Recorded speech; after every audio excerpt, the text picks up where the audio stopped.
नमस्कार सगळ्यांना, मी आहे पूजा। गुरुवारचा दिवस होता आणि मी दत्तांची अभिषेक पूजा वगैरे सगळं आटोपलेले होते आणि गुरुवारचा असा अभिषेक छान असा झालेला होता। तुम्ही पाहू शकता इथे मी का टेन्स दिसते तर माझी मुलगी आराध्या जी आता इयत्ता 5वीत न 6वीत गेलेली आहे, तिचे आता 5वीच्या सुट्ट्या चालू झालेल्या आहेत।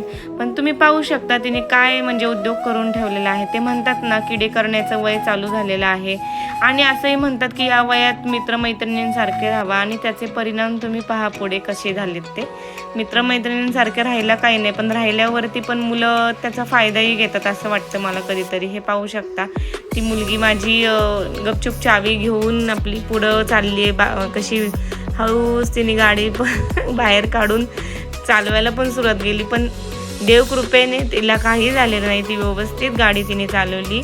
ह्याचं मला छान वाटलं। नंतर ना मी आधी खूप घाबरले होते।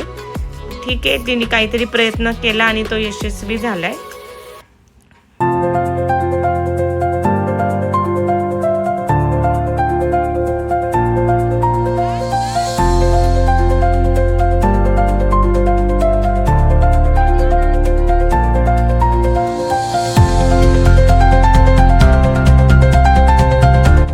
नंतर तिने इतकी छान गाडी चालवती, न घाबरता न डगमगता। म्हटलं चला यूट्यूबच्या मार्फत मी हे सगळे मुवमेंट कॅच करून घेऊयात आणि मला पण नंतर खूप आनंद झाला ज्या प्रकारे ज्या कॉन्फिडन्सने तिने गाडी चालवली ते पाहून।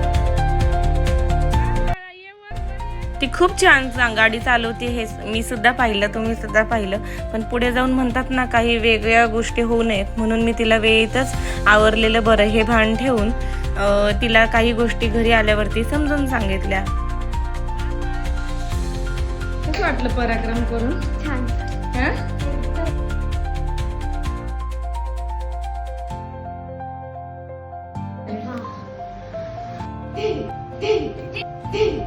पुढे लागली आहे मी स्वयंपाकाच्या तयारीला। गुरुवारचा उपवास असल्याने नैवेद्यासाठी म्हटलं डाल पालक एक सोपी भाजी आहे, सोपी रेसिपी आहे।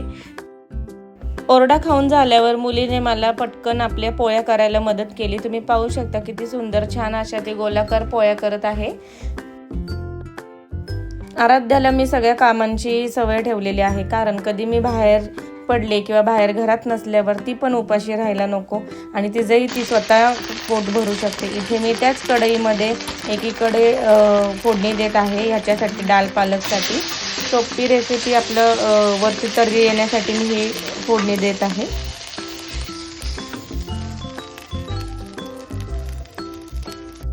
जेव्हा आपल्याला स्वयंपाकाला उशीर होतो एकीकडे कुकर लावला, कुकरमध्ये आपण जी डाळ लावतो त्या डाळीला कांदा टोमॅटोची फोडणी, लसणाची आलं लसूण पेस्ट ॲड करून जी आपण फोडणी तयार करतो त्यात थोडे बेसिक मसाले ॲड करायचे। वरती पालक चिरून घालायचा आहे डाळीमध्येच, उकळत्या डाळीमध्ये, आणि त्यामध्ये तुम्ही आपलं हे ॲड करू शकता शेंगदाणे आणि गूळ थोडंसं आणि थोडंसं आपला खोबऱ्याचा चव किंवा किस म्हणतात ना, त्याने तुमच्या भाजीला एक खूप छान अशी टेस्ट येणार आहे। इकडे तुम्ही पाहू शकता माझी पुढची तयारी चालू झालेली आहे, म्हणजे भजी तळण जे असतं ते मी एका साईडला तळण करून घेत आहे।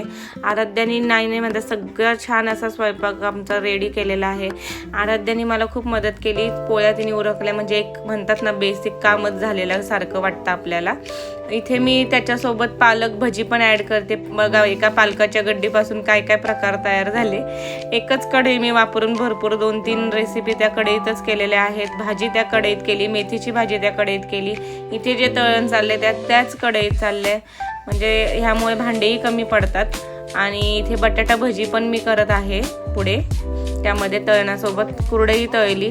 इथे मेथीची भाजीला मी ही फोडणी दिलेली आहे, म्हटलं वेगळ्या पद्धतीची ट्राय करावी मेथीची भाजी।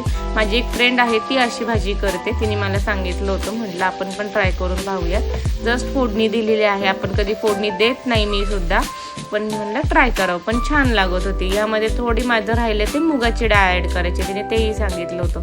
हे पहा आराध्याने छान अशा चपात्या केल्या आहेत, थोड्या वाकड्या तुकड्या झाल्या आहेत, थोड्या काही एका साईडनी नीट भाजल्यात, एका साईडनी थोड्या भाजलेत, बऱ्यापैकी खूप छान केले। तिच्या वयाच्या मानाने तिने एवढ्याच पोळ्या केलेल्या आहेत।